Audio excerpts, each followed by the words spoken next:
What's going on, guys? It's the emergency here, and today I'm bringing you the PUBG update 22.1 patch notes.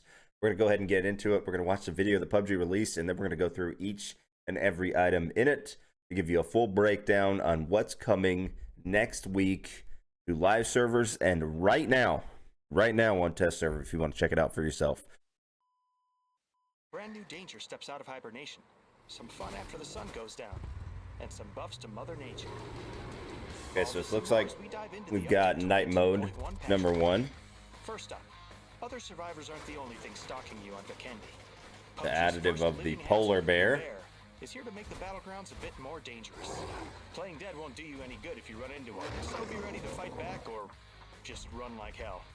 There are also a number of around the map that contain some item spawns and even an exclusive loot crate for those brave enough to seek them out.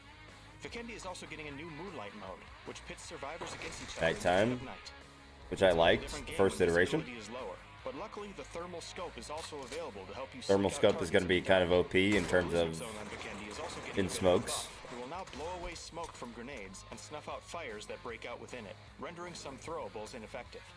We've also adjusted some weapon and vehicle spawn balance, added intense battle royale to custom matches, and added Haven to the custom map pool as well, but you can check out the patches for full details on everything.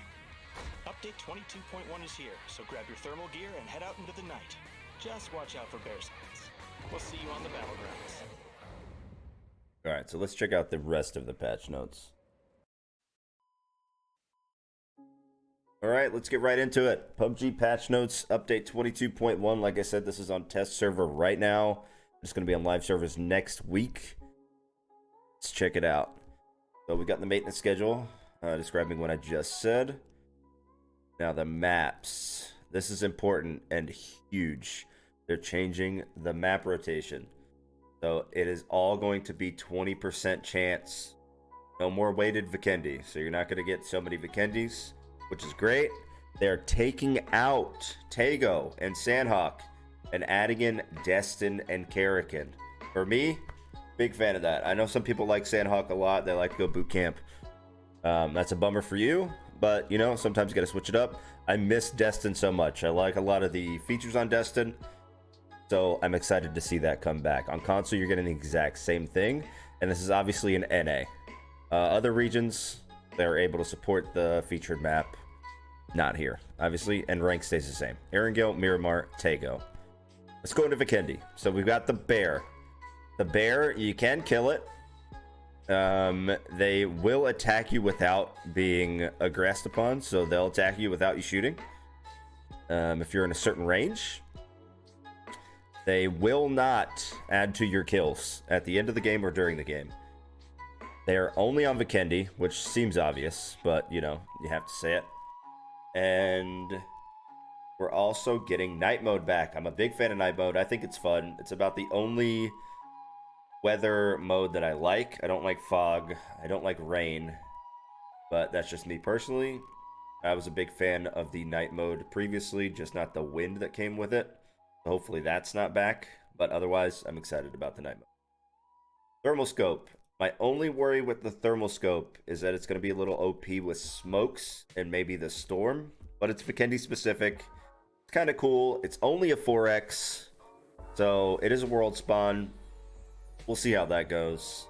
Not hugely excited, but you know, it's something different to loot, so it's not a big deal to me. We've got mollies and smokes will not bloom or ignite inside of the storm. The storm, whatever, not that big of a deal to me. They've added some supply drops to the caves. So I'm pretty sure the bears will be in the caves, so you have to risk it for the biscuit, as they say. Other than that, they've added more foldable shields, which they clearly want you to use, and spawn rates have increased in some of the hot drops. So train station, villa, my favorite drop, and castle and winery, or some people like to say winery. They fixed some footstep and weapon sounds on Karakin, which I didn't even know was a problem. And they did some weapon balancing. The Mark 12 has been severely nerfed. This won't affect me as I am a mini main, but I think this is getting it ready for comp to make it more balanced. Maybe they're adding it in soon. That could be interesting for esport. They changed the weapon balance in terms of 5.56 and 7.62 weapons to have similar spawn rates. So they want people to use different kind of weapons, which is what they've always done. This is one of the biggest additives to me. Vehicle adjustments. They've buffed the Zima a little bit, and they removed open top vehicles such as the UAZ, Murado, pickup truck, because when you're clown carring 4 people in a car at the same time, the passengers, they're just so dead. They're just screwed. So they changed that. I like that, because it's another RNG way to die. I'm always a fan of getting a little bit of RNG out of the game. And they added trunks, dude. Trunk capacity to pickup trucks, which means Miramar has an option. And the UAZ, which means Erangel will have an option. Big fan of that.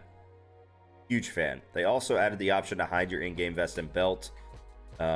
It's, you know, just a visual thing, so it's not that big of a deal. And ranked rewards are the same as always. You get emblems or medals or some parachutes depending on what you got. Rank wise, me, I'm diamond this season, so I'll be getting the diamond medal, etc. And they added a bunch of things to custom matches. So they added the intense battle royale, which I didn't play because it was only TPP. They added FPP, so maybe I'll be able to try it out. Maybe I'll get a little custom night going with the community. And they added Haven, the customs. That's pretty cool. Always like to see that they're doing performance things to increase and improve frame rates. Big fan of that. No matter what they're doing, I want more frames. This frame wins games. Okay. They did some bug fixes. Nothing too huge to mention. Some hitching issues. Unable to revive a teammate that you carried. Some little things that I'm sure people have noticed. Collision texture performance issues on Vikendi, Miramar, and Karakin. And some UI issues. And some clipping issues of skins. That's about it. Cool stuff in here. Couple things to get pretty excited about, but nothing crazy. Like I said, this is on test server right now. One more week, it'll be on live servers. And I hope I see you guys on the Battlegrounds. So just wanted to take a second to thank anybody and everybody that has taken time out of their day to click my videos and watch them. I can't tell you how much I appreciate it. I also wanted to take a second to ask you if you possibly can share, like, subscribe, and comment on the videos. It helps the channel tremendously. I would greatly appreciate it. I love you. Thanks.